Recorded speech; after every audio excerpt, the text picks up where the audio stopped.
فلا أقسم بمواقع النجوم وإنه لقسم لو تعلمون عظيم إنه لقرآن كريم في كتاب مكنون لا يمسه إلا المطهرون تنزيل من رب العالمين.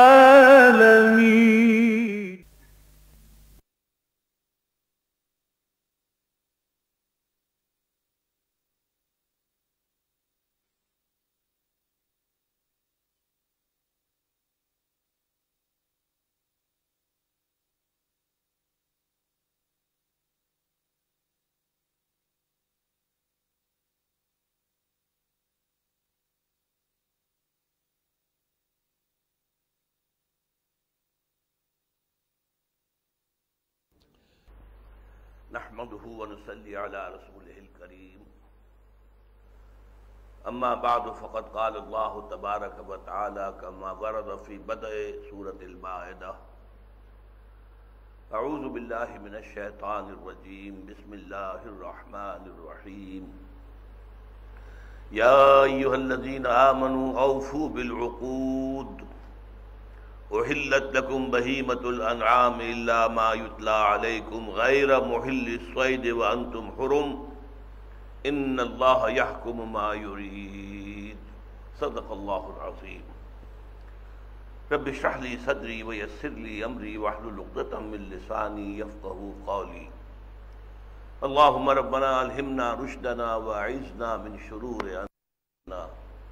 اللهم ارنا الحق حقا وارزقنا اتباعه وارنا الباطل باطلا وارزقنا اجتنابه آمین یا رب العالمین. سورہ مائدہ ویسے تو گنتی کے اعتبار سے قرآن حکیم کی 5ویں صورت ہے، لیکن مکی اور مدنی صورتوں کے جو گروپ میں نے بارہا آپ کو بیان کیے ہیں، ان میں مکی صورت تو اس گروپ کی صرف ایک ہے، سورہ فاتحہ. وہ کہنے کو ایک ہے، ویسے پورے قرآن کے مساوی سمجھ لیجئے. اگر یہ نہ کہہ سکے کہ پورے قرآن پر بھاری ہے تو بہرحال اسے خود قرآن العظیم کہا گیا سورۃ الحجر کے اندر. لیکن اس کی جو 4 صورتیں ہیں اس گروپ کی مدنیات، ان میں سے یہ آخری ہے، چوتھی اور آخری. یہ جو 4 صورتیں ہیں ایک عجیب ترتیب ہے ان میں کہ سب سے بڑی سب سے پہلے، پھر اس کے بعد اس سے چھوٹی، پھر اس کے بعد اس سے چھوٹی، پھر اس کے بعد اس سے چھوٹی. یہ سب سے چھوٹی صورت ہے ان میں سے. اس کے 16 رکوع ہیں اور 120 آیات ہیں. سورہ نساء کے 24 رکوع ہیں اور 176 آیات ہیں. سورہ آل عمران کے 20 رکوع ہیں اور 200 آیات ہیں. اور سورہ بقرہ کے 267 آیات ہیں اور 40 رکوع. پھر یہ بھی بارہا بات سامنے آ چکی ہے کہ قرآن مجید کی اکثر صورتیں جوڑوں کی شکل میں ہیں. چنانچہ سورۃ البقرہ اور سورۃ آل عمران یہ ایک جوڑا ہے. اور حضور صلی اللہ علیہ وسلم نے ایک حدیث میں واضح شدہ الفاظ کے مطابق ان کو ایک نام دیا الزہراوین، 2 نہایت روشن اور تابناک صورتیں. اور فرمایا ہے کہ قیامت کے دن یہ 2 صورتیں 2 بدلیوں کی صورت میں سامنے آئیں گی، ظاہر ہوں گی، جو ان لوگوں پر سایہ کریں گی کہ جو ان سے محبت کرتے تھے. تو سورہ بقرہ اور سورہ آل عمران میں آپ کو نظر آیا کہ دونوں میں ایک بات تو یہ مشترک ہے کہ الف لام میم دونوں صورتیں جو ہیں ان حروف مقطعات سے شروع ہوئی ہیں. پھر دونوں کے آخر میں نہایت عظیم دعائیں ہیں. ربنا لا تؤاخذنا ان نسینا واخطانا، بڑی طویل آیت ہے، طویل دعا ہے. اور سورہ آل عمران کے بھی آخری رکوع میں دعا ہے، 3 آیات پر مشتمل بڑی طویل دعا ہے. پھر یہ کہ ان دونوں میں ایک ورٹیکل ڈویژن ہے، یعنی سورہ بقرہ کے دو حصے ہیں. پہلے حصے میں 18 رکوع ہے، دوسرے میں 22 ہے. وہ ورٹیکل ڈویژن ہو گئی. پھر جو 18 رکوع ہیں، 22 رکوع ہیں پہلے حصے کے، ان میں بھی تقسیم یوں ہے کہ پہلے 4 رکوع جو ہیں وہ تمہیدی، پھر 10 رکوعوں میں خطاب اہل کتاب میں سے خاص طور پر بنی اسرائیل سے، پھر 4 رکوع جو ہیں وہ برزخی ہیں، یعنی تحویل قبلہ جو علامت تھی اس بات کی کہ سابقہ امت جو ہے معذور ہو کر اب ایک نئی امت اس کی جگہ آ رہی ہے، اس کے لیے علامت کے طور پر تحویل قبلہ، وہ مضمون جو ہے ان 4 رکوعوں میں آیا ہے. اس طریقے سے گویا کہ 18 رکوع. اس کے بعد جو ہے پھر 22 رکوع آتے ہیں، اور 22 رکوعوں کے اندر 3 مضامین کے جو دھاگے ہیں ایک دوسرے سے بٹے ہوئے، یہ بارہا میں عرض کر چکا ہوں. سورہ آل عمران میں بھی ورٹیکل ڈویژن موجود ہے. پہلے حصے میں 10 رکوع ہیں، تقریباً 1/3 حصہ اس کا تمہیدی ہے، 1/3 حصہ جو ہے وہ اہل کتاب میں سے نصارہ کے ساتھ گفتگو پر مشتمل ہے، اور 1/3 حصہ پھر برزخی نوعیت کا ہے جیسے کہ سورہ بقرہ میں. اس کے بعد کے 10 رکوعوں میں پہلے 2 رکوعوں میں اہل کتاب سے خطاب ہے، پھر 6 رکوع متواتر چلے ہیں 60 آیات غزوہ احد کے حالات و واقعات پر، اور اس کے ضمن میں ہدایات جو اللہ تعالیٰ کی طرف سے نازل ہوئی، اور اس کے بعد پھر خطاب ہے امت مسلمہ سے. بہرحال ان 2 صورتوں میں تو یہ حصہ جو ہے ہمیں نظر آتا ہے خاص طور پر کہ ورٹیکل ڈویژن موجود ہے. سورہ نساء اور سورہ مائدہ میں جو جوڑے ہونے کی نسبت ہے، اس کی ایک علامت یہ ہے کہ دونوں کے شروع میں کوئی حروف مقطعات نہیں ہے، براہ راست گفتگو شروع ہو گئی. البتہ ایک تدریج ہمیں نظر آئی کہ سورہ نساء میں یا ایھا الناس سے بات شروع ہوئی، یا ایھا الناس اتقوا ربکم الذی خلقکم من نفس واحدۃ وخلق منها زوجها وبث منهما رجالا کثیرا ونساء واتقوا اللہ الذی تساءلون به والارحام ان اللہ کان علیکم رقیبا. جبکہ یہاں ہم نے دیکھا یا ایھا الذین آمنوا، ایک قدم آگے آیا ہے معاملہ. چنانچہ سورہ نساء میں زیادہ تر مسلمانوں کے لیے جو احکام آئے ہیں وہ عائلی زندگی اور معاشرتی زندگی سے متعلق ہے، اور سورہ مائدہ میں جو احکام آئیں گے وہ ریاستی سطح پر اجتماعی زندگی کی جو بلند ترین سطح ہے، اس میں یہ کہ بڑے بڑے جرائم کی سزائیں کیا ہیں وہ سامنے آ جائیں گی. اس اعتبار سے جو شریعت محمدی صلی اللہ علیہ وسلم کا بلو پرنٹ تیار ہوا تھا سورہ بقرہ میں، اس کا تکمیلی نقشہ وہ ہے جو سورہ مائدہ میں آئے گا. سورہ آل عمران میں تشریعی احکام بہت کم ہیں، سورہ نساء میں کافی تفصیل کے ساتھ ہیں، اور پھر یہ سورہ مائدہ میں تکمیل کے درجے میں سمجھ لیجئے کہ شریعت محمدی علیہ صاحب الصلاۃ والسلام اپنے تکمیلی مرحلے کو پہنچ گئی ہے سورہ مائدہ کے اندر. سورہ نساء میں زیادہ گفتگو جو تھی وہ اہل کتاب کے ساتھ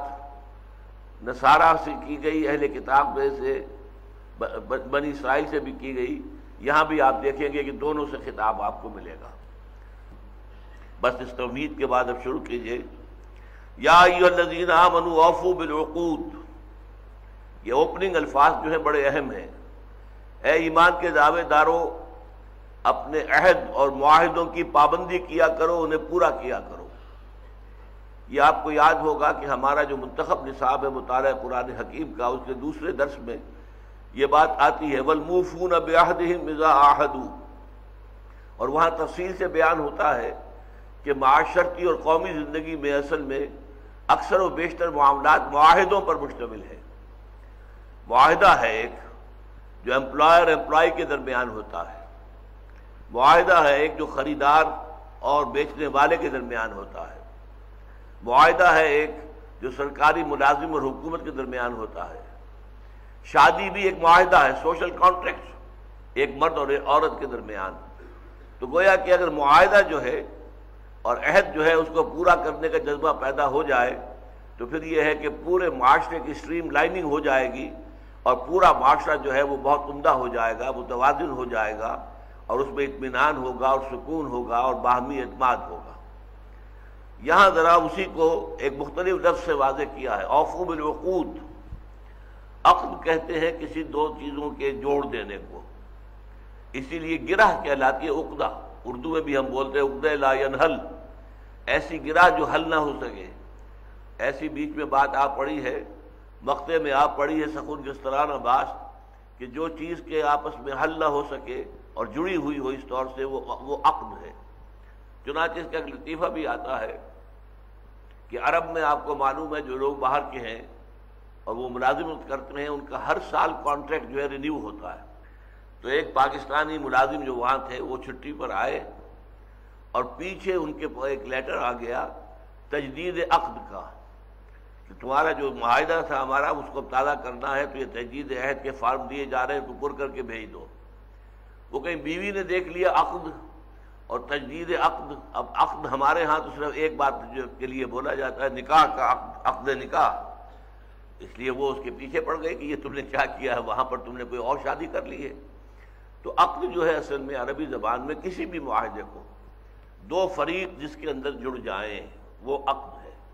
تو وفو بالعقود وہی بات ہو گئی، والموفون بعہدہم اذا عاہدوا. جب بھی کوئی معاہدہ طے ہو جائے، کوئی معاملہ طے ہو جائے، کوئی بات آپ کے مابین طے ہو جائے، تو پھر اس کو پورا کرنا لازم ہے. یہ گویا کہ عام انسانی معاشرے اور عام انسانی نظام جو ہے دنیا میں،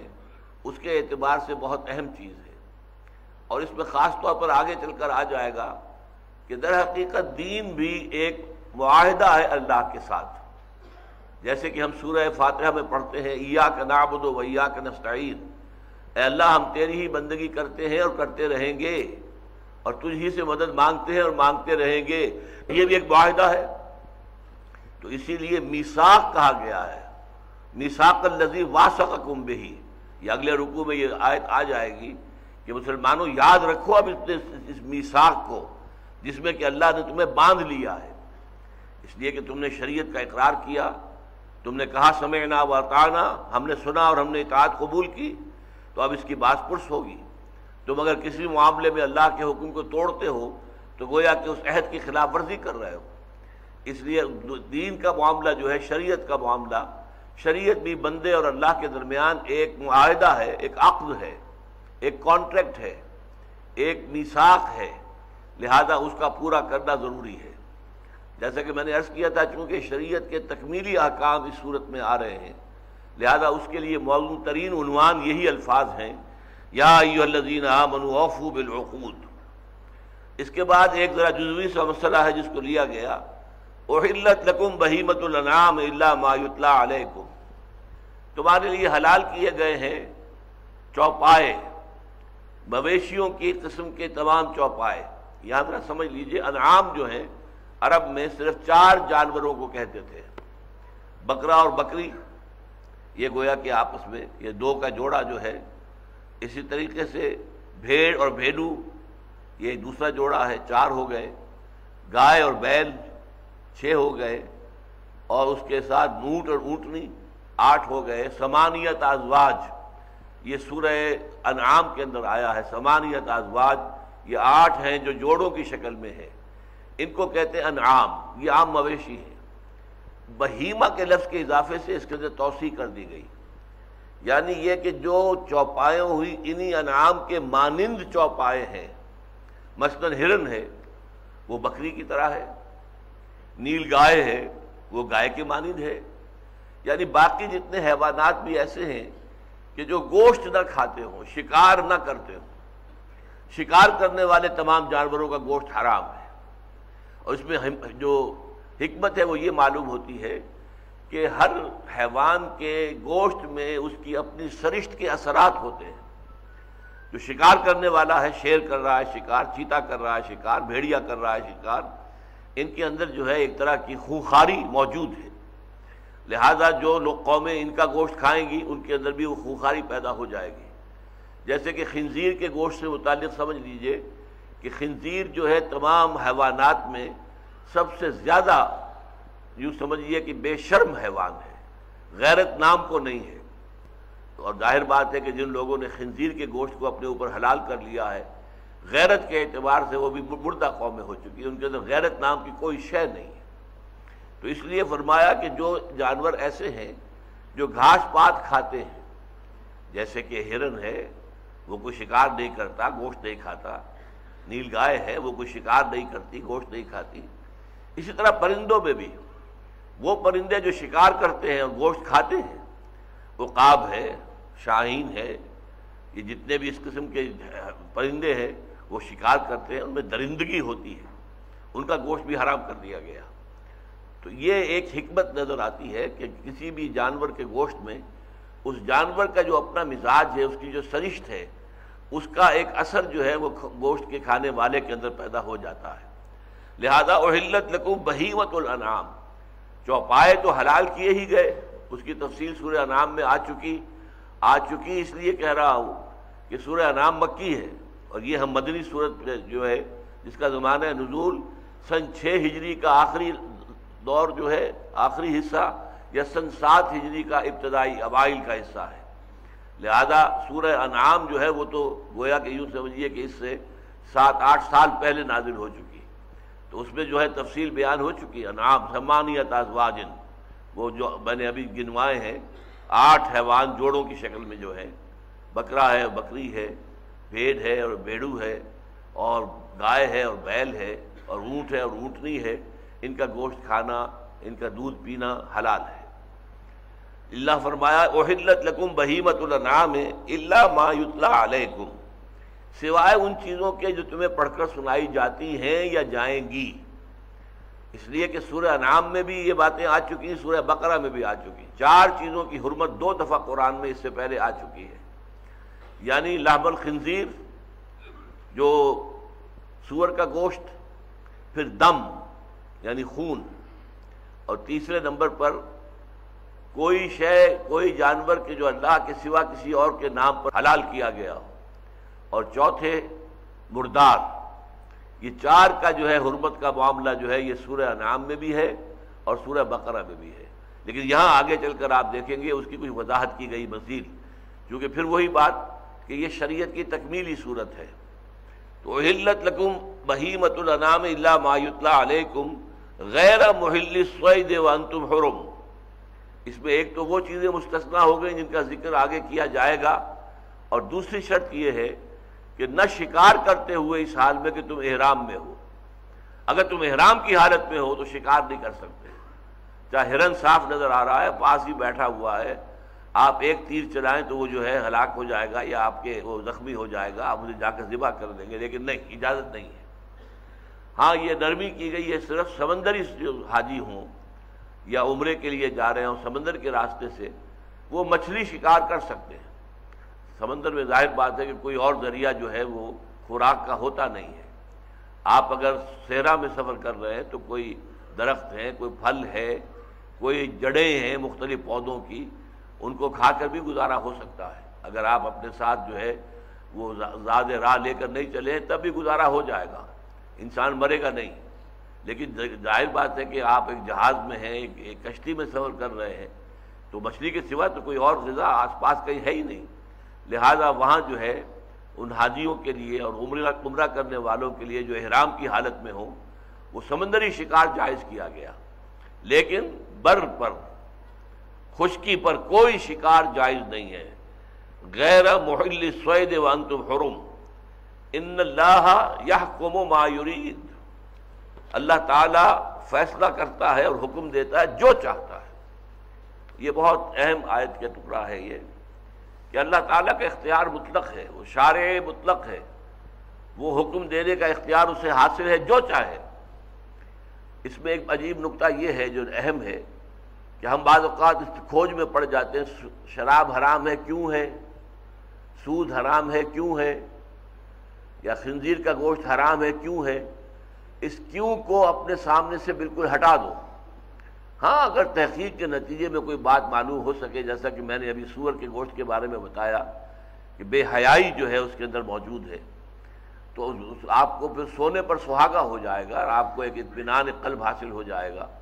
لیکن کسی چیز کے حرام ہونے کے لیے صرف یہ بات کافی ہے کہ اللہ نے اسے حرام کیا، بس ختم۔ یہی ہم سورہ بقرہ میں دیکھ چکے ہیں کہ کچھ لوگ ایسے تھے جنہوں نے یہ کہا کہ انما البیع مثل الربا، یہ بیع جو ہے یہ بھی تو ربا کے مانند ہے۔ آپ نے 200 روپے کی ایک چیز خریدی اور 400 میں یا 300 میں بیچ دی، 100 روپیہ بچ گیا، آپ نے 200 کسی کو قرض دیے اور 1 سال کے بعد 300 یا 400 لے لیے، یہ آپ کا نفع ہو گیا، کیا حرج ہے، کیا فرق ہے اس میں؟ تو قرآن مجید اگرچہ وہاں پر اللہ تعالیٰ چاہتے تو بیان فرما دیتے کہ اس حکمت میں کیا چیز حکمت ہے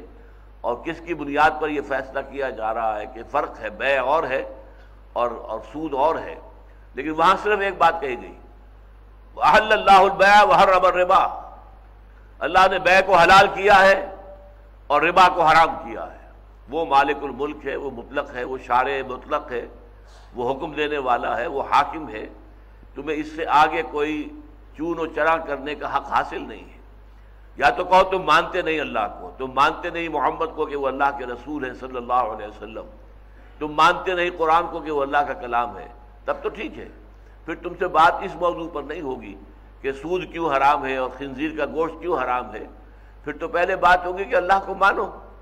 اللہ کے رسول کو مانو، اس کے لیے دلائل دیے جائیں گے، اس کے لیے اپیل سے دلیل سے آپ کو قائل کرنے کی کوشش کی جائے گی، لہذا وہاں تفصیلات میں بحث کی کوئی ضرورت نہیں ہے۔ البتہ اگر آپ مانتے ہیں، آپ کا دعویٰ یہ ہے کہ اللہ کو مانا ہے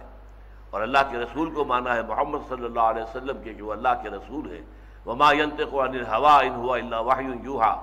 وہ اپنی خواہش نفس سے کوئی بات کہتے ہی نہیں، بلکہ وہ جو وحی کی جاتی ہے وہی بات لوگوں کے سامنے رکھتے ہیں۔ اسی طریقے سے قرآن اللہ کا کلام ہے، لہذا جو کچھ قرآن میں آیا ہے وہ واجب التعمیل ہے، لہذا یہ صورتحال ہونی چاہیے۔ اگر تم مانتے ہو اللہ کو اور رسول کو اور کتاب کو، نہیں مانتے تو پھر ان تفاصیل پر بحث کرنے کی ضرورت نہیں ہے۔ تو ان اللہ یحکم ما یرید، اللہ تعالیٰ حکم دیتا ہے یا فیصلہ کرتا ہے جو چاہتا ہے، اس کا اختیار مطلق ہے، اس کی حکمت سمجھ میں آ جائے فبہا، اس میں یقیناً نور لنا نور ہے، جیسے کہ حضرت ابراہیم نے بھی کہا تھا وَلَٰكِن لِيَطْمَئِنَّ قَلْبِي، کہ اللہ مجھے دکھا کیف تحیی الموتیٰ، تو مردوں کو کیسے زندہ کرے گا۔ اللہ نے اس کی ایک مثال ان کی نگاہوں کے سامنے پیش کر دی، تو اس میں جو فرمایا گیا تھا، اللہ تعالیٰ نے پوچھا تم دیکھنا چاہتے ہو، اولم تؤمن، کیا تمہیں ایمان حاصل نہیں ہے؟ قال بلا، عرض کیا یقیناً ہے، میں صاحب ایمان ہوں، میں مانتا ہوں کہ آپ زندہ کریں گے مردوں کو، لیکن وَلَٰكِن لِيَطْمَئِنَّ قَلْبِي، لیکن میں چاہتا ہوں میرا دل بالکل مطمئن ہو جائے، ٹھک جائے اس بات پر، تو اس کے لیے ذرا مجھے مشاہدہ کرا دے۔ تو یہ بات تو ہو جائے گی کہ اگر آپ کو کسی حکم کی حکمت بھی معلوم ہو جائے تو اس سے دل ٹھک جائے گا، اس سے ایک اطمینان ہو جائے گا، اس سے ایک انشراح صدر حاصل ہو جائے گا، اس سے آپ کو ایک باطنی بصیرت اور روشنی حاصل ہو جائے گی۔ لیکن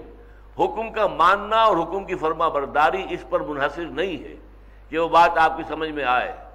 وہاں تو سیدھی سیدھی بات ہے، اسمعوا واطیعوا، سنو اور اطاعت کرو، ان دونوں کے درمیان کوئی فاصلہ نہیں ہے۔ یا ایھا الذین آمنوا لا تحلوا شعائر اللہ ولا الشہر الحرام ولا الہدی ولا القلائد ولا آمین البیت الحرام یبتغون فضلا من ربہم ورضوانا وإذا حللتم فاصطادوا۔ اب یہاں پر جو میں نے ابھی تک آیت پڑھی ہے، آیت لمبی ہے، آگے بھی اس کا حصہ ہے، وہ کیا ہے، اس کا پس منظر کیا ہے؟ دیکھیے، یہ جیسا کہ میں نے عرض کیا ہے،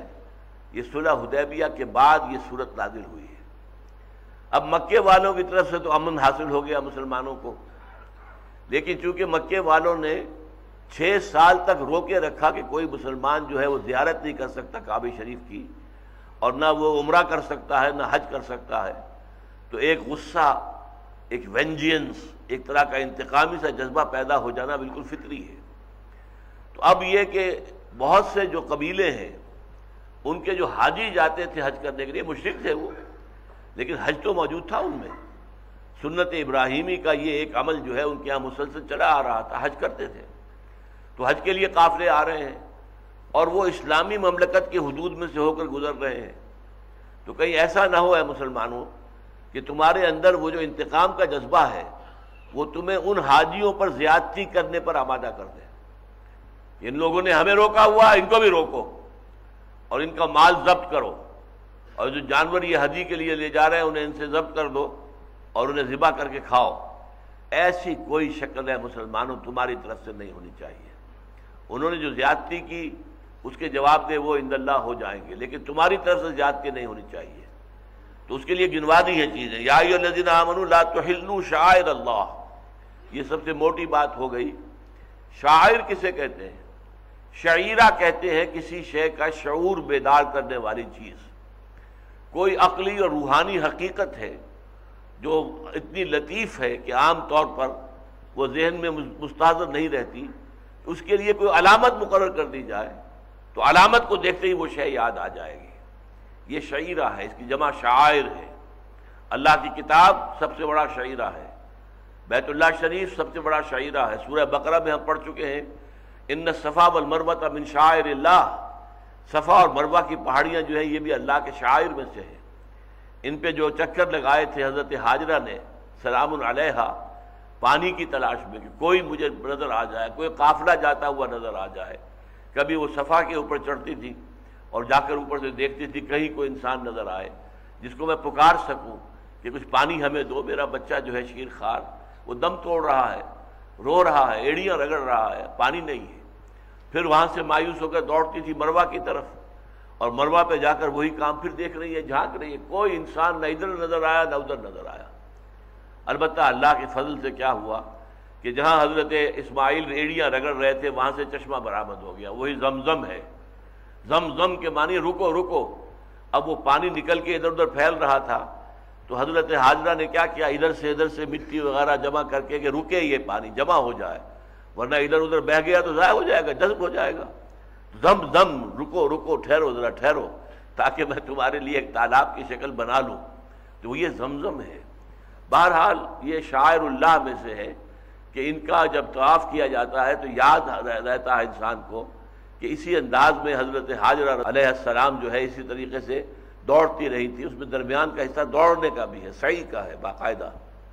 ابتدا میں چلتے ہوئے جاتے ہیں، پھر دوڑنے کا تھوڑا سا علاقہ ہے، پھر چڑھائی شروع ہوتی ہے تو پھر چل کر جانا ہے۔ تو یہ شاعر اللہ ہے، اللہ کی کتاب سب سے بڑا شعیرہ ہے، بیت اللہ بہت بڑا شعیرہ ہے۔ ان الصفا والمروہ من شعائر اللہ، یہ ہم سورہ بقرہ میں پڑھ چکے ہیں۔ اسی طریقے سے یہاں اضافہ کیا جا رہا ہے، لا تحلوا کا مطلب حلال نہ کر لو۔ اس کا کیا مطلب ہے؟ اس کی حرمت کو بٹا نہ لگاؤ۔ جو شاعر ہیں ان کی تعظیم، ان کی عزت ہو، اس کا احترام ہو، ان کی تعظیم کی جائے۔ تو لا تحلوا شعائر اللہ، اللہ کے شاعر کی حرمت کو بٹا نہ لگاؤ، ان کے احترام کو بٹا نہ لگاؤ۔ ولا الشہر الحرام، اسی طرح کا ایک شعیرہ ہے شہر حرام، یعنی وہ مہینے کے جن میں لڑائی حرام ہے۔ 3 مہینے حج کے لیے ہوتے تھے، ذی قعدہ، ذی الحج اور محرم، اور 1 مہینہ انہوں نے فکس کیا ہوا تھا رجب کا کہ یہ عمرے کے لیے تھا۔ لہذا اس میں اگر لڑائی بڑائی ہو رہی ہو تو ظاہر بات ہے کہ جو عام مین البیت الحرام ابھی آگے کہ جو لوگ بیت الحرام کی طرف جا رہے ہیں ان سے تعرض نہ کیا جائے، قتل ان کو نہ چھیڑا جائے، نہ انہیں ستایا جائے، نہ ان کا مال لوٹا جائے۔ ولا الشہر الحرام ولا الہدی ولا القلائد، اور ہدی کے جانور جو لے جا رہے ہیں چڑھاوا چڑھانے کے لیے بیت اللہ پر، اللہ کے نام پر وہاں ذبح کرنے کے لیے، اور ان میں خاص ہے العطف خاص العام ولا القلائد، کچھ جانوروں کی گردنوں میں پٹے ڈال دیے جاتے تھے علامت کے طور پر۔ تو ہدی کا جانور تو کوئی بھی ہے جس کے لیے کہ نیت کی ہوئی ہے کہ اسے بیت اللہ پر جا کر اس کو وہاں پر حلال کرنا ہے، ذبح کرنا ہے، اور اس میں خاص طور پر جن جانوروں کی گردنوں میں پٹے بھی ڈال دیے جائیں وہ قلائد ہیں۔ ولا آمین البیت الحرام، اور نہ ہی بیت الحرام کا قصد کرنے والوں کو ستاؤ یا انہیں تکلیف پہنچاؤ یا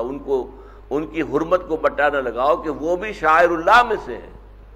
کہاں جا رہے ہیں؟ کیوں جا رہے ہیں؟ کسی دنیاوی سفر پر نہیں جا رہے، کسی کاروباری سفر پر نہیں جا رہے، اللہ تعالیٰ کا سب سے بڑا شعیرہ جو ہے بیت اللہ، اس کی زیارت کے لیے جا رہے ہیں۔ تو اس اعتبار سے ان کی بھی عزت، ان کے ساتھ بھلائی کے ساتھ پیش آنا لازم ہے۔ یہاں عام مین کے لفظ کو سمجھ لیجئے، الف میم میم یہ مادہ آتا ہے کسی چیز کے آگے آگے چلنے کے لیے، راستہ ہمارے آگے آگے چل رہا ہوتا ہے تو اس کو بھی کہا جاتا ہے امام مبین، کھلا راستہ، واضح راستہ۔ امام وہ ہے جو نمازیوں کے آگے کھڑا ہو اور جماعت کرائے اور اس کی اقتداء میں لوگ نماز پڑھیں۔ امت وہ ہے جو کسی مقصد پر جمع ہو گئی ہو، جن کی غرض و غایت ایک ہی ہو، جن کا نسب العین ایک ہی ہو، وہ جمع ہو گئے، وہ امت ہے، اور امت کے لیے امام کا ہونا لازم ہے۔ تو آمین البیت الحرام، بیت الحرام محترم گھر جو ہے اللہ کا، اس کا قصد کرنے والے، چاہے وہ عمرے کے لیے ہو چاہے حج کے لیے ہو۔ یبتغون فضلا من ربہم ورضوانا، وہ لوگ تو اپنے رب کے فضل کی تلاش میں ہیں، اور اللہ تعالیٰ کے رضوان، رضامندی، رضا جوئی جو ہے وہ ان کے پیش نظر ہے۔ وَإِذَا حَلَلْتُمْ فَاصْطَادُوا، اب اس قانون کے اندر بات آ گئی جو کہا گیا تھا کہ جب تم حرم ہو، احرام میں ہو تو شکار نہ کرو۔ فَإِذَا حَلَلْتُمْ، جب تم حلال ہو جاؤ، یعنی اس احرام کی حالت سے نکل آؤ، احرام تم نے کھول دیا، لہذا اب فاصطادوا، اب تم شکار کر سکتے ہو۔ یہ بھی استحباب کے لیے ہے، حکم کے لیے نہیں ہے کہ جو شخص بھی احرام کھولے وہ لازماً جا کر شکار کرے، نہیں، بلکہ یہ کہ اب تمہیں اجازت ہے، اب تم جیسا چاہو شکار کرو، ہرن ہو تو انہوں شکار کرو، کوئی نیل گائے ملے اسے شکار کرو۔ جب احرام ختم تو وہ پابندی ختم۔ وَلَا يَجْرِمَنَّكُمْ شَنَآنُ قَوْمٍ أَن صَدُّوكُمْ عَنِ الْمَسْجِدِ الْحَرَامِ أَن تَعْتَدُوا، اور دیکھو تمہیں کسی قوم کی دشمنی اور یہ کہ انہوں نے تمہیں روکے رکھا اللہ تعالیٰ کی اس حرام محترم مسجد سے، بیت اللہ سے، حرم سے، وہ تمہیں اس پر آمادہ نہ کر دے کہ تم بھی زیادتی کرو۔ زیادتی کا جواب زیادتی سے دینا یہ تو برابری کی بات ہو گئی، اس میں پھر آپ کی طرف سے کوئی حسن اخلاق کا معاملہ تو نہیں آیا۔ آپ کی کون سی چیز کو دیکھ کر آپ کے دشمن گرویدہ ہوں گے؟ کس چیز سے ان کے دلوں میں آپ کی عزت پیدا ہوگی، احترام پیدا ہوگا؟ تو فرمایا وَلَا يَجْرِمَنَّكُمْ شَنَآنُ قَوْمٍ أَن صَدُّوكُمْ عَنِ الْمَسْجِدِ الْحَرَامِ، کسی قوم کی یہ دشمنی کہ اس نے تمہیں روکے رکھا ہے، اب بھی روکے رکھا ہے، یعنی صلح حدیبیہ کے موقع پر بھی روکے رکھا۔ حضور تو 1400 صحابہ کے ساتھ گئے تھے تو عمرے کی نیت تھی، کوئی لڑائی بھڑائی کا ارادہ نہیں تھا، کوئی مکے کو فتح کرنے کا ارادہ نہیں تھا، عمرے کی نیت سے گئے تھے، لیکن یہ کہ مکے والوں نے روکا، اور یہ کہ 1 سال تک کے لیے مؤخر کر دیا، اگلے سال آپ آئیں تو پھر آپ کر سکیں گے عمرہ، اس سال تو جانا پڑے گا، ہماری ناک اونچی رہے گی، ہم اپنی ناک نیچی کرنے کو تیار نہیں ہیں کہ آپ آئے اور ہم نے آپ کو کھلے بندوں اجازت دے دی کہ آئے اور کر لیں عمرہ، نہیں، یہ نہیں ہوگا، اگلے سال آئیے تو پھر آپ کو جو ہے ہم اجازت دیں گے، بلکہ اجازت کیا دیں گے، 3 دن کے لیے ہم مکے کو خالی کر دیں گے، ہم پہاڑوں پر چڑھ جائیں گے اور آپ کو مکہ خالی ملے گا، تاکہ آپ جس طرح چاہیں وہاں پر آپ طواف کریں اور عبادات کریں، جو بھی کرنا چاہیں کھلی آزادی کے ساتھ، اور کوئی خوف آپ کو نہ ہو کہ کہیں ہمارے پیچھے سے کہ ہم نماز پڑھ رہے ہیں اور پیچھے سے حملہ ہو جائے، نہیں، بلکہ معاہدہ یہ تھا کہ پورے امن اور اطمینان کے ساتھ، جیسا کہ سورہ فتح کے آخر میں بھی آیا ہے لَتَدْخُلُنَّ الْمَسْجِدَ الْحَرَامَ إِن شَاءَ اللَّهُ آمِنِينَ مُحَلِّقِينَ رُؤُوسَكُمْ، کہ اے مسلمانوں اس سال تو تمہارا جو ہے نہیں ہو سکا عمرہ، لیکن تم لازماً داخل ہوگے، لَتَدْخُلُنَّ الْمَسْجِدَ الْحَرَامَ، مسجد حرام میں پورے اطمینان کے ساتھ، آمنین، پورا امن تمہیں حاصل ہوگا، کوئی خوف نہیں ہوگا، لا تخافون۔ تو یہ اس طرح کا معاملہ، لیکن اس وقت جب کہ ہم یہ آیات پڑھ رہے ہیں، جب یہ نازل ہوئی ہیں، اس وقت تک تو معاملہ یہی تھا کہ وہ جو تسلسل چلا آ رہا تھا، جو 6 سال سے مسلمانوں کو روکے رکھا گیا تھا کہ وہ بیت اللہ کی زیارت نہیں کر سکتے، طواف نہیں کر سکتے، وہی عمل اس سال بھی جاری رہا، اور 1400 صحابہ کو وہیں پر اپنے احرام کھول کر اور جو قربانی کے جانور ساتھ تھے انہیں ذبح کرنا پڑا۔ تو فرمایا وَلَا يَجْرِمَنَّكُمْ شَنَآنُ قَوْمٍ أَن صَدُّوكُمْ عَنِ الْمَسْجِدِ الْحَرَامِ، تو تمہیں آمادہ نہ کر دے کسی قوم کی دشمنی کہ انہوں نے روکے رکھا تمہیں مسجد حرام سے، ان تعتدوا، کہ تم زیادتی کرو، زیادتی مت کرو۔ تمہاری طرف سے آگے اصول آ رہا ہے، بہت ہی قیمتی ذری اصول، وَتَعَاوَنُوا عَلَى الْبِرِّ وَالتَّقْوَىٰ وَلَا تَعَاوَنُوا عَلَى الْإِثْمِ وَالْعُدْوَانِ، تعاون کرو نیکی کے کاموں پر اور تقویٰ کے کاموں پر، وَلَا تَعَاوَنُوا، اور نہ تعاون کرو عَلَى الْإِثْمِ وَالْعُدْوَانِ، کسی گناہ کے کام پر یا ظلم کے کام پر، یعنی یہ کہ چاہے وہ مشرک ہیں لیکن جو حج کے لیے جا رہے ہیں تو یہ تو ایک اچھا عمل ہے، یہ سنت ابراہیمی میں سے تسلسل کے ساتھ چلا آ رہا ہے، لہذا ان کے ساتھ معاملہ جو ہے تعاون کا ہونا چاہیے، نہ صرف یہ کہ انہیں غضب نہ پہنچاؤ، انہیں تکلیف نہ پہنچاؤ، انہیں لوٹو نہ، انہیں قتل نہ کرو، بلکہ یہ کہ ان کی دعوت کرو، ان کو کھلاؤ، ان کا اہتمام کرو، ان کو ضیف کی حیثیت سے رکھو، یعنی صرف یہ کہ ان کو چھوڑے نہیں رکھنا ہے بلکہ ان کی خدمت کرنی ہے۔ وتعاونوا علی البر والتقوی، بر یہ ہم پڑھ چکے ہیں، لیس البر ان تولوا وجوہکم قبل المشرق والمغرب، تعاونوا علی البر والتقوی، نیکی کے کاموں میں اور تقوی کے کاموں میں تعاون کرو، ولا تعاونوا علی الاثم والعدوان، اور ہرگز تعاون نہ کرو گناہ کے کاموں میں اور زیادتی کے کاموں میں، واتقوا اللہ، اور اللہ کا تقوی اختیار کرو، ان اللہ شدید العقاب، یقیناً اللہ تعالیٰ سزا دینے میں بہت سخت ہے۔ عقاب بنا ہے عقب سے، عقب پیچھے کو کہتے ہیں، عاقبت، آخرت کو عاقبت بھی کہا جاتا ہے، آخرت دنیا کے مقابلے میں جو پیچھے آئے گی، بعد میں آئے گی، وہ آخرت ہے۔ عاقبت یہ بھی پیچھے آنے والی شے ہے، تو عاقبت بھی ہم اسے کہتے ہیں۔ عاقبت اندیش، جو شخص کے خیال رکھتا ہو، لحاظ رکھتا ہو بعد میں نکلنے والے نتائج کا۔ تو یہاں پر فرمایا عقاب، اللہ تعالیٰ جو ہے سزا جب دیتا ہے تو یہ کسی عمل کا نتیجہ ہوتا ہے جو اس عمل کے بعد ملتا ہے۔ آپ نے نیکی کی ہے تو آپ کو اس کی جزا ملے گی، بدی کی ہے تو سزا ملے گی۔ تو عقاب کا لفظ جو ہے وہ سزا کے لیے خاص ہے۔ عقوبت، ٹارچر کرنا، عقوبت خانے کہلاتے ہیں، یہ عقوبت خانے ہیں۔ ان اللہ شدید العقاب، یقیناً اللہ تعالیٰ بہت سخت ہے سزا دینے میں۔ حرمت علیکم المیتہ، اب یہ جو وعدہ کیا گیا، احل لکم بہیمۃ الانعام الا ما یتلی علیکم، تمہارے لیے تمام انعام یعنی وہ آٹھوں اور اس کے ساتھ ہی ان جیسے جو اور جانور ہیں، حیوانات ہیں، وہ سب حلال کر دیے گئے۔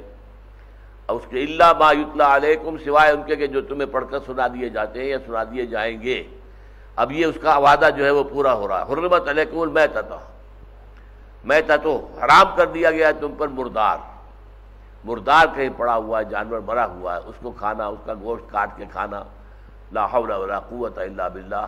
یہ چیز حرام ہے، مردار حرام ہے۔ والدم، اور خون، خون جو ہے وہ بھی ناپاک شے ہے اور یہ بھی حرام ہے۔ اسی لیے جو ذبح کا طریقہ ہے جو ہمیں سکھایا گیا ہے کہ صرف جو سافٹ پارٹس ہیں گردن کے وہ کاٹے جائیں تاکہ حرام مغز انٹیکٹ رہے۔ جب حرام مغز جو ہے جو کہ دماغ کے ساتھ سارے جسم کا رابطہ قائم کرتا ہے وہ انٹیکٹ ہوگا، تو آپ کو معلوم ہے کہ جیسے کہ آپ بکرا ذبح کرتے ہیں تو پھر وہ اینٹتا ہے، اس کے اندر اینٹھن پیدا ہوتی ہے اور وہ ہاتھ پاؤں مارتا بھی ہے۔ اس سے یہ ہوتا ہے کہ تمام ٹیشوز کے اندر جو خون ہے وہ نچڑ کر آ جاتا ہے اور وہ باہر نکل جاتا ہے، تو گوشت جو ہے وہ خون سے پاک ہو جاتا ہے۔ اور اگر آپ نے گردن اڑا دی، جیسے سکھ کرتے ہیں جھٹکا، کہ بکرا کھڑا ہے اور ایک تلوار کا وار کیا اور گردن اڑا دی، تو یہ حرام مغز کا تعلق کٹ گیا، جو دماغ کے ساتھ اب اس کا رشتہ نہیں رہا۔ اب وہ رائگر مورٹس جسے کہتے ہیں میڈیکل ٹرم میں، کہ وہ تشنج جو ہوتا ہے مرنے کے بعد وہ نہیں ہوگا، اور خون جو ہے وہ ٹیشوز کے اندر، مختلف اعضاء جو ہیں ان کے اندر خون جم جائے گا۔ تو گویا کہ اب جو گوشت آپ کھائیں گے اس میں خون کی آلائش ہوگی، خون ملا ہوا ہوگا، اس لیے اس کو بھی حرام قرار دے دیا گیا۔ حرمت علیکم المیتۃ والدم ولحم الخنزیر، اور سور کا گوشت حرام کیا گیا۔ وما اہل لغیر اللہ بہ، اور جس پر نام لیا گیا اللہ کے سوا کسی اور کا۔ احلال جو ہے، جیسے کہ ہلال کو دیکھ کر مبارکباد دی جاتی ہے اور نام لیے جاتے ہیں، اسی طریقے سے یہ اہل، کسی چیز کا نام لینا کسی پر، یہ فلاں بزرگ کا نذرانہ ہے، میں اسے ذبح کر رہا ہوں، فلاں بت کے لیے میں نے اس کو نظر کر کے اور ذبح کر رہا ہوں، فلاں استھان کے اوپر لے جا کر میں اس کو ذبح کر رہا ہوں، یہ ساری چیزیں جو حرام ہیں۔ اگرچہ بکری ہے، بکرا ہے، اگرچہ وہ بھیڑ ہے یا مینڈھا ہے، لیکن وہ حرام ہو گئے، اس لیے کہ اللہ کے سوا کسی اور کے نام پر ان کو ذبح کیا گیا ہے، لہذا یہ مانوی نجاست اس میں لگ گئی۔ فی نفس ہی وہ پاک گوشت تھا، لیکن یہ مانوی نجاست شرک کی،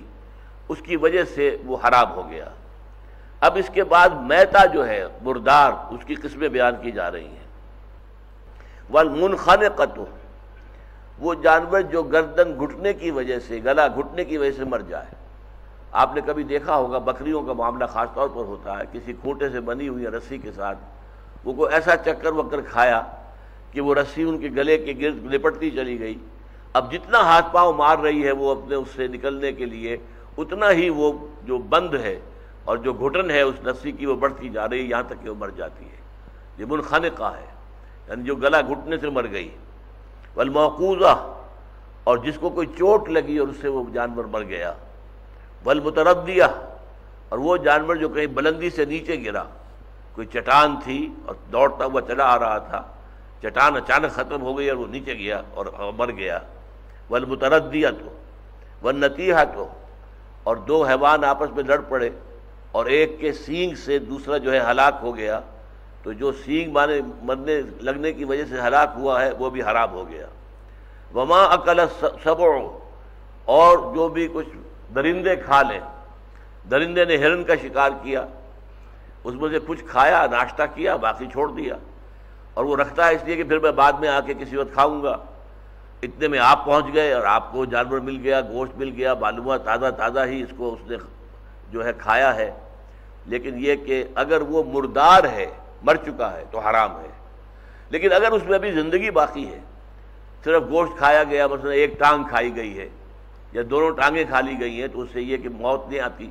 بلکہ اب اس جانور کے اندر کوئی جان کی رمق ہے، تو اگر تم تزکیہ کر لو، یہ تزکیہ ذال کے ساتھ ہے، زے کے ساتھ نہیں، زے کے ساتھ تزکیہ کی معنی ہے نفس کو پاک کرنا، اور ذال کے ساتھ تزکیہ کی معنی ہے ذبح کرنا، تو یہ ذبح کر سکو اگر، یعنی جانور میں ابھی جان ہے، اگرچہ اس کی ایک ٹانگ یا دو ٹانگیں جو ہیں وہ کسی درندے نے کھا لی ہیں، لیکن اس کے اندر ابھی جان ہے، تو ذبح کر سکو تو تمہارے لیے جائز ہو جائے گا، لیکن اگر وہ مر چکا ہے تو ناجائز ہے۔ تو حرمت علیکم المیتۃ والدم ولحم الخنزیر وما اہل لغیر اللہ بہ والمنخنقۃ والموقوذۃ والمتردیۃ والنطیحۃ وما اکل السبع الا ما ذکیتم وما ذبح علی النصب۔ ایک اور چیز جو حرام کی گئی، جو کسی استھان پر جا کر ذبح کیا جائے، آپ فلاں چیز جو ہے فلاں مقبرے پر جا کے ذبح کر رہے ہیں، حالانکہ ذبح کرتے ہوئے نام اللہ کا لیا ہے، لیکن وہاں یہ کس لیے لے کر گئے آپ؟ اس قبر کے پاس کیوں ذبح کر رہے ہیں؟ اس لیے کہ آپ کو تقرب چاہیے اس قبر والے سے، لہذا یہ بھی حرام ہے۔ چاہے نام نہیں لیا گیا کہ میں فلاں کے نام پر اس کو ذبح کر رہا ہوں، نام اللہ کا لیا گیا ہے، لیکن جس خاص ایک مقام پر، استھان پر، اگر اس استھان پر لے جا کر تم نے تم کو ذبح کیا ہے تو اس کے اندر بھی شرک کی وہ آمیزش شامل ہو گئی ہے، جس کی بنا پر اگر اللہ کے نام کے سوا کسی اور کا نام لے کر ذبح کیا جائے تو جس طرح وہ شے حرام، یہ بھی شے حرام۔ وما ذبح علی النصب، نصب نصب سے بنا ہے، نصب کہتے ہیں کسی چیز کو گاڑ کر کھڑا کر دینا، تو مختلف جو ہے استھان وہ اس طرح بھی بنتے تھے کہ وہاں پر کوئی پتھر جو ہے، کوئی نوکیلا سا پتھر گاڑ کر اس کی نوک زمین پہ گاڑ کے کھڑی کر دی جائے، بس یہ مقام متعین ہو گیا۔ جیسے ہمارے ہاں جو ہے آپ کو سڑکوں پر جس پر آپ ہمیشہ سفر کرتے ہو، آپ کو معلوم ہوتا ہے لو جی ایک نیا اور مقبرہ کھڑا ہو گیا ہے، حالانکہ اس سے پہلے وہاں کچھ نہیں تھا، اور وہ سڑک کے ساتھ ہی آبادی کے اندر ہے۔ ایسا نہیں ہے کہ اب وہ نیا مقبرہ بنا ہو، وہاں پر دفن کرنے کا کسی کو سوال پیدا ہی نہیں ہوتا، لیکن یہ کہ پہلے فرض کیجئے کوئی قبر وہاں تھی، اب اس کے اوپر جو ہے وہ قبہ بنا دیا گیا، گنبد بن گیا، اب وہاں پر جو ہے لوگوں نے پیسے دینے شروع کر دیے، نذرانے شروع کر دیے، اگر وہاں پر جا کر لے جا کر بکرے کو ذبح کیا گیا تو اس بکرے کا گوشت حرام ہو جائے گا۔ وما ذبح علی النصب وان تستقسموا بالازلام، اس کے دو ترجمے ہیں، اور یہ شے بھی تم پر حرام کی گئی کہ فال نکالو۔ یہ فال نکالنا جو ہے تیروں کے ساتھ یہ ان کا معمول تھا۔ حبل جو ان کا ایک بڑا بت تھا، بہت بڑا بت، اس کے پاس جو ہے وہ 7 تیر رکھے رہتے تھے، ہر تیر پر کچھ لکھا ہوا ہے، یہ کام صحیح ہے تم کر لو، یہ کام صحیح نہیں ہے مت کرو، وغیرہ وغیرہ۔ تو پھر یہ ہے کہ وہ جا کر جو بھی پجاری تھا اس کی مٹھی گرم کرتے تھے، پھر اس کو کہتے تھے کہ فلاں مسئلے میں ہمیں معلوم کرنا ہے، تو وہ قسمت کا معاملہ کہ یہ چیز اچھی ہے یا نہیں ہے، جیسے ہم استخارہ کرتے ہیں، اللہ تعالیٰ سے مانگتے ہیں، ان کنت تعلم ان هذا الامر خیر لی فی دینی و معاشی و عاقبت امری فاقدره لی و یسره لی و بارک لی فی وان کنت تعلم ان هذا الامر شر لی فی دینی و معاشی و عاقبت امری فاصرف عنی واصرفنی عنہ واقدر لی الخیر حیث کان ثم ارجنی بہ۔ اے اللہ، اگر تیرے علم میں ہے کہ یہ کام میرے لیے اچھا ہے، دنیا کے اعتبار سے بھی اور عاقبت کے اعتبار سے بھی بہتر ہے، مفید ہے، تو اس کے لیے میرے دل کو کھول دے اور اس کام کو میرے لیے آسان کر دے، اور اگر تیرے علم میں یہ ہے کہ یہ کام برا ہے اس کا نتیجہ میرے حق میں اچھا نہیں نکلے گا دنیا میں یا آخرت میں، تو پھر اس کو مجھ سے دور کر دے، مجھے اس سے دور کر دے، اور میرے لیے تو خیر ہی کا فیصلہ کر دے، جو بھی خیر ہو اس کا فیصلہ فرما دے، اور پھر اس پر مجھے راضی بھی کر دے، میرا دل بھی ٹھک جائے، دل مطمئن ہو جائے۔ تو یہ دعا ہے، یہ اللہ سے کرنا، یہ توحید کی ایک بہت بڑی علامت ہے، اور اسی لیے حضور نے فرمایا ہے، صحابہ نے فرمایا ہے کہ ہمیں یہ دعا استخارہ حضور نے ایسے سکھائی جیسے کہ قرآن مجید سکھایا، یعنی قرآن مجید جیسے لفظ بلفظ اللہ تعالیٰ کے رسول صحابہ کو سناتے تھے، یاد کراتے تھے، اسی طرح یہ دعا بھی اللہ تعالیٰ کے رسول نے ہمیں لفظ بلفظ یاد کرائی ہے جیسے کہ قرآن۔ تو یہ دعا استخارہ بہت اہم ہے، اور یہ لوگوں کو یاد ہونی چاہیے۔ اکثر معاملات میں آدمی مذبذب سا ہو جاتا ہے کہ دونوں راستے ٹھیک ہیں لیکن کون سا بہتر ہے، کس کو میں اختیار کروں؟ دو رشتے آئے ہوئے ہیں بیٹی کے لیے، اب دونوں کے اندر بظاہر کوئی خرابی نہیں ہے، دونوں تقریباً یکساں سے نظر آ رہے ہیں، ان میں سے کون سا بہتر ہے، کیسے فیصلہ کروں؟ تو اس میں استخارہ ہے، استخارہ کیجئے، اللہ تعالیٰ سے مانگیے، فیصلہ اللہ سے مانگ لیجئے، اپنے معاملے کو اللہ کے حوالے کیجئے، اللہ تیرے حوالے کر رہا ہوں، تو جو چیز بہتر ہے میرے لیے اس کے لیے میرے دل کو کھول دے اور میرے دل کو مطمئن کر دے، اور جو چیز اچھی نہیں ہے اس کو مجھ سے دور کر دے، مجھے اس سے دور کر دے۔ وہی کام وہ کرتے تھے بتوں کے ساتھ، حبل کے ساتھ، کہ وہ تیر رکھے ہوئے ہیں، ان تیروں کو پھر جو ہے وہ جب پجاری کو جو ہاتھ گرم کر دیا گیا، مٹھی گرم کر دی گئی، تو اب وہ جو ہے اس سے فال نکالتا تھا، تو تیر جو نکلا اس پر لکھا ہوا کہ یہ کام اچھا نہیں ہے مت کرو، بس یہ فیصلہ ہو گیا۔ تو یہ اس قسمت کا حال معلوم کرنے کے لیے، اور ایک اس کا مطلب یہ ہے کہ تقسیم نہ کیا کرو تیروں کے ذریعے سے، وہ جیسا کہ سورہ بقرہ میں ہم نے پڑھا ہے کہ جہاں پہ شراب اور جوئے کی بات آئی ہے، یسألونک عن الخمر والمیسر، تو اس میں فرمایا گیا ہے کہ ان دونوں میں کچھ بھلائیاں بھی ہیں لیکن برائی زیادہ ہے، وَإِسْمُهُمَا أَكْبَرُ مِن نَفْعِهِمَا۔ تو اس میں ایک بات نوٹ کریے کہ وہاں کیا کرتے تھے لوگ، شراب پی کے اس کے نشے میں کسی کا اونٹ پکڑا اور ذبح کر دیا، اب اس کا مالک آیا روتے ہوئے تو منہ مانگے دام دے دیے اس کو، اچھا لو بھائی تم اتنے 100 درہم مانگتے ہو، یہ لے لو، تمہارا اونٹ جو ہے وہ ہم نے ذبح کر دیا ہے۔ اچھا اس کے بعد اس کا گوشت تیار ہو گیا، ڈھیریاں بن گئیں، اب ان ڈھیریوں کے اوپر جوا کھیلتے تھے، اور جوئے کے لیے تیروں کا استعمال کرتے تھے، ان تیروں کے ذریعے سے طے کرتے تھے کہ کون سا ڈھیری کس کی ہے، اور ظاہر بات ہے جس کو ڈھیری مل گئی پھر وہ اسے فقراء کو کہتا تھا لو لے جاؤ کھاؤ، گویا کہ اپنی سخاوت کا ڈنکا بجاتا تھا۔ تو یہ چیز بھی حرام کر دی گئی کہ تم تقسیم کرو تیروں کے ذریعے سے، یا تم قسمت معلوم کرو پانسے کے تیروں کے ذریعے سے۔ ذالکم فسق، یہ تمام چیزیں جو ہے یہ بہت گناہ کی ہیں۔ یہ فسق یہاں پر صرف عام معنی میں نہیں ہے کہ ہم فاسق کہتے ہیں اس آدمی کو کہ جو کچھ گناہ گار ہے لیکن ظاہر بات ہے مسلمان ہے، لیکن یہ فسق کا لفظ جو ہے وہ قرآن مجید میں شدید ترین معنی میں بھی آیا ہے، چنانچہ ابلیس کے لیے آیا ہے کان من الجن ففسق عن امر ربہ، وہ جنات میں سے تھا تو اپنے رب کے حکم سے نکل بھاگا، اس نے بغاوت کی، اس نے سرکشی کی۔ تو بغاوت اور سرکشی اللہ کے خلاف کرنا گویا کہ جو سب سے بڑا جرم ہو سکتا ہے، فسق کے معنی یہ بھی ہے۔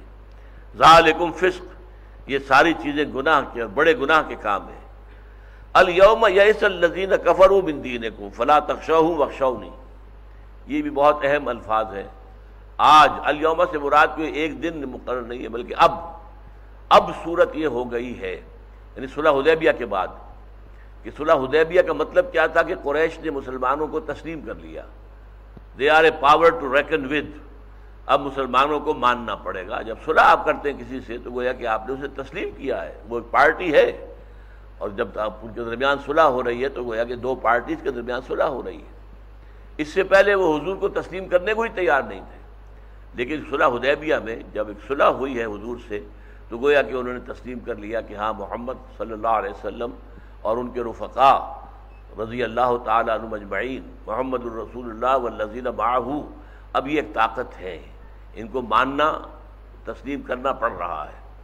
تو فرمایا کہ اب صورت یہ ہو چکی ہے کہ کفار تمہارے دین سے مایوس ہو چکے ہیں۔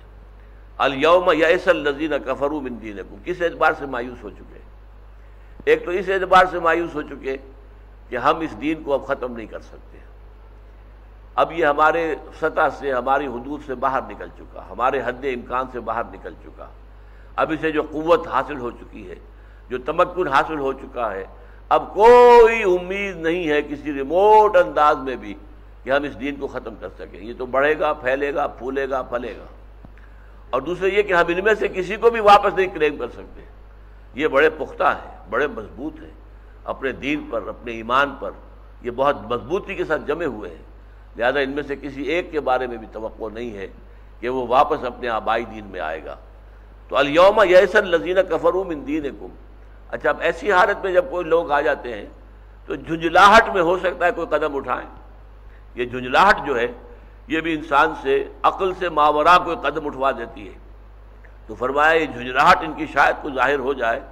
لیکن گھبراؤ نہیں، فلا تخشوہم واخشونی، تو تم ان سے اب نہ ڈرو، بالکل اب ان کا خوف دل سے نکال دو۔ وہ مایوس ہو چکے ہیں اس سے کہ وہ اسلام کا راستہ روک سکیں گے، اور مایوس ہو چکے ہیں اس سے کہ وہ کسی مسلمان کو واپس اپنے آبائی دین میں لے جا سکیں گے۔ فلا تخشوہم واخشونی، ہاں کوئی جھنجھلاہٹ میں ان کی طرف سے کوئی اقدام ہو تو ڈرو نہیں، مت خوف کھاؤ ان سے، خوف کھاؤ میرا۔ الیوم اکملت لکم دینکم، اب یہاں پر بھی الیوم سے مراد کوئی خاص دن نہیں ہے۔ اکثر چونکہ روایات میں یہ بات آ گئی ہے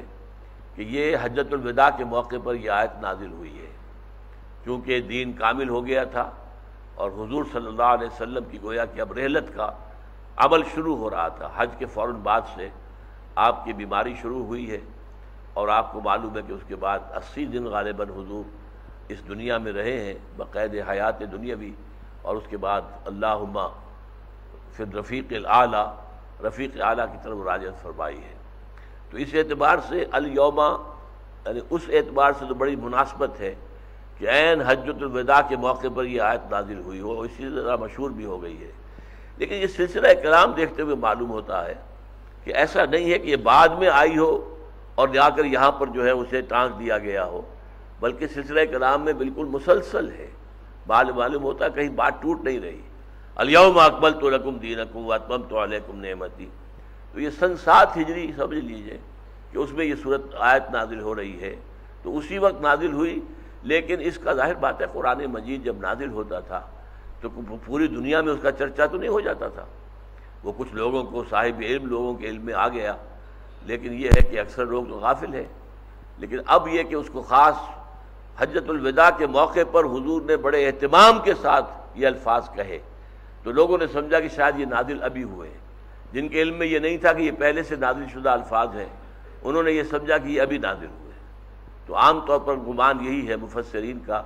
یہ نازل تو اسی سورہ مبارکہ کے تسلسل میں ہوئے ہیں،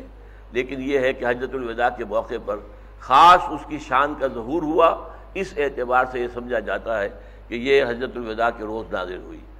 الیوم اکملت لکم دینکم، آج کے دن میں نے تمہارے لیے تمہارے دین کو کامل کر دیا۔ دین کسے کہتے ہیں؟ نظام کو۔ اب نظام اسلام واضح طور پر مکمل ہو چکا ہے۔ آئلی نظام کیا ہوگا، معاشرتی نظام کیا ہوگا، معاشی نظام کے اندر کون سی چیزیں ہیں جو حرام ہیں، اس کے باقی اس کے بعد جو ہے وہ اس کے لیے کھول دیا گیا راستہ۔ اسی طرح جو سیاسی نظام ہے اس کے اصول کیا ہیں وہ دے دیے گئے، تو دین مکمل ہو گیا۔ اب اجتہاد کے ذریعے سے ہم نے جو 2 آنکھیں تمہیں دی ہیں، کتاب اللہ اور سنت رسول صلی اللہ علیہ وسلم، ان سے راستہ دیکھو اور آگے چلو، آگے بڑھو اجتہاد کے ذریعے سے۔ دین جس حد تک ہم نے تمہیں دینا تھا وہ کامل ہو گیا۔ الیوم اکملت لکم دینکم واتممت علیکم نعمتی، اب نعمت کس کو کہا گیا؟ اتمام کر دیا گیا تم پر اپنی نعمت کا، اتمام ہم نے کر دیا۔ اتممت علیکم نعمتی، نعمت ہے ہدایت۔ یہ میں نے بارہا بیان کیا ہے کہ نعمت ایک ہی شے ہے اور وہ ہدایت ہے، دنیا کی کوئی چیز نعمت نہیں ہے۔ صحت آپ کہیں گے نعمت ہے، نعمت نہیں ہے۔ اگر صحت کے ساتھ آپ برے کام کر رہے ہیں، اگر صحت کی وجہ سے آپ کسی پر ظلم کر رہے ہیں، آپ چونکہ صحت مند ہیں، طاقتور ہیں، تو کسی غریب کے اوپر آپ ظلم کر رہے ہیں، تو یہ صحت آپ کے لیے نعمت نہیں ہوئی، زحمت ثابت ہو گئی، یہ تو عذاب کا دیباچہ بن گئی۔ اس کی وجہ سے آپ نے وہ برا کام کمایا، وہ گناہ کمایا، لہذا یہ نعمت نہیں ہے۔ اولاد نعمت ہے، لیکن اولاد اگر غلط راستے پر چل پڑی ہے اور وہ آپ کے لیے بھی سوہار روح بن گئی ہے بڑھاپے کے اندر، یا یہ کہ وہ بعد میں بھی آپ کے بعد جو ہے لوگ ان کو دیکھ کر آپ کا نام بھی برائی سے لیتی ہے، فلاں کی اولاد ہے، فلاں کی نسل ہے، تو وہ نعمت نہیں ہے، وہ تو زحمت ہے۔ لہذا نعمت وہی شے ہے جس کے ساتھ ہدایت ہو، تو گویا کہ اصل نعمت ہدایت ہے۔ جس شے کے ساتھ یہ ہدایت مل گئی، لگ گئی، جڑ گئی، تو وہ شے نعمت ہو گئی۔ اگر صحت ہے اور ہدایت بھی ہے تو صحت بھی نعمت ہے، اولاد ہے اور ہدایت بھی ہے تو اولاد بھی نعمت ہے۔ اسی طریقے سے آپ اس کو اگر عمر اللہ بڑھا رہا ہے لیکن اس کے ساتھ ہدایت موجود ہے تو یہ بھی ایک نعمت ہے۔ اس میں آپ اپنے گناہوں کی جو ہے کوئی تلافی کر سکیں گے، کوئی تلافی بافات کر سکیں گے، اگر کوئی غلطیاں ہوئی ہیں ان کے اللہ تعالیٰ سے مغفرت طلب کر سکیں گے۔ لہذا عمر جو ہے اپنی جگہ پر وہ نعمت ہے، بشرطے کہ نعمت ہدایت موجود ہو۔ تو ہدایت تم پر کامل ہو گئی، یعنی قرآن مجید جو ہے اس کے بھی تکمیل ہو گئی۔ اتممت علیکم نعمتی ورضیت لکم الاسلام دینا، اور تمہارے لیے اب راضی ہو گیا ہوں میں کہ اسلام ہی دین ہے ہمیشہ کے لیے۔ یہ دین اللہ تعالیٰ کی طرف سے ایکنالجڈ ہے، اللہ نے اس کو پسند کر لیا ہے، اللہ تعالیٰ کی طرف سے اس پر مہر تصدیق ثبت ہو گئی ہے۔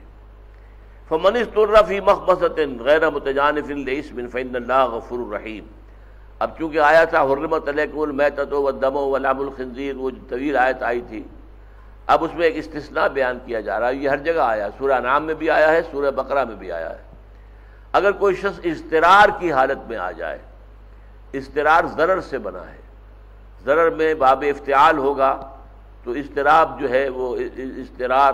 یہ تے کی بجائے ضاد کی مناسبت سے طا ہو گیا، اضطرار۔ اضطرار یہ ہے کہ بہت تکلیف ہے، بہت ضرر ہے، آدمی کو مرنے کا اندیشہ ہے، کھانے کو کچھ نہیں ہے سوائے مردار کے، کھانے کو کچھ نہیں ہے سوائے سور کے گوشت کے، کھانے کے لیے کچھ نہیں ہے سوائے کسی اور ایسی چیز کے جو حرام ہے فی نفسہ ہی، تو تمہیں اس کے لیے اجازت ہے غیر متجانف لإثم، لیکن ایک شرط ہے اس میں کہ گناہ کی طرف رجحان نہ ہو، اپنا دلی میلان نہ ہو، واقعی مجبوری ہو، واقعی جان پر بن گئی ہو، اور واقعی انسان جو ہے اندیشہ محسوس کر رہا ہو کہ اگر میں حرام میں سے کوئی چیز نہیں کھاؤں گا تو میری زندگی کا سلسلہ ختم ہو جائے گا۔ اگر ایسا ہے اور اس کے اندر میلان نہیں ہے، ایسا نہیں ہے کہ سور کا گوشت کبھی کھایا تھا اور اب اس کی لذت جو ہے اس کا چسکا ایسا پڑ گیا ہے کہ بہانے بنا بنا کر سور کا گوشت کھایا جا رہا ہے۔ اب جیسے بعض لوگ جو ہیں ہمارے ہاں عرب ممالک کے لوگ خاص طور پر اضطرار کہتے تھے کہ یورپ میں گئے، امریکہ میں گئے، گوشت ملتا نہیں، حلال گوشت ہے نہیں، گوشت تو وہاں سور کا ہے، یا یہ کہ اگر کوئی اور گوشت بھی ہے، بیف ہے، مٹن ہے، وہ بھی جھٹکے کے ہیں، وہ بھی حرام ہے، جائز نہیں ہے، تو ہم کیا کریں؟ اضطرار ہے، مجبوری ہے تو کھاؤ، نہیں یہ حرام ہے، یہ اضطرار نہیں ہے۔ وہاں پر آپ کو اور چیزیں ملتی ہیں، انڈے ملتے ہیں، انڈے تل تل کر کھائیں، پروٹین آپ کو مل جائے گی، دالیں ملتی ہیں، اور دالوں کو کہا گیا ہے میڈیکل ٹرم میں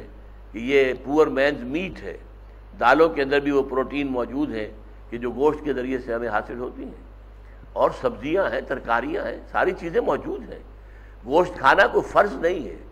گوشت کھانا زندہ رہنے کے لیے لازم نہیں ہے، لہذا اسے اضطرار نہیں کہیں گے۔ یہ خام خواہ کا اضطرار جو بنایا ہوا ہے، یہ جھوٹا اضطرار، اس کو اللہ تعالیٰ کے ہاں قبولیت حاصل نہیں ہوگی۔ فمن اضطر فی الواقع فی مخمصۃ، وہ خوب بھوک کی وجہ سے، شدید بھوک اور فاقے کی وجہ سے اضطرار کی کیفیت سے جو ہے وہ دوچار ہو گیا ہے، غیر متجانف لإثم، گناہ کی طرف اس کی طبیعت کا کوئی میلان نہ ہو۔ سورہ بقرہ میں باغ ولا عاد، کہ نہ وہ اس کا طلبگار ہو اور نہ ہی ضرورت سے زیادہ بڑھے۔ اگر فرض کیجئے کہ ایک دو بوٹیاں کھا کر جان بچائی جا سکتی ہے تو یہ نہیں ہے کہ اب پیٹ بھر کر جو ہے کھایا جائے، بلکہ صرف جان بچانے کے لیے جس قدر کھانا ضروری ہے صرف اسی پر اکتفا کی جائے۔ تو غیر متجانف لإثم فإن اللہ غفور رحیم، تو اللہ تعالیٰ بھی غفور اور رحیم ہے، بخشنے والا ہے، رحم فرمانے والا ہے۔ ایسے مضطر کو جو حالت اضطرار سے دوچار ہو چکا ہو، اللہ تعالیٰ معاف کر دے گا اگر وہ حرام شے بھی استعمال کر لے اپنی جان بچانے کے لیے۔ بارک اللہ لی ولکم فی القرآن العظیم ونفعنی وإیاکم بالآیات والذکر الحکیم، انہ تعالی جواد کریم ملک بر رؤوف الرحیم۔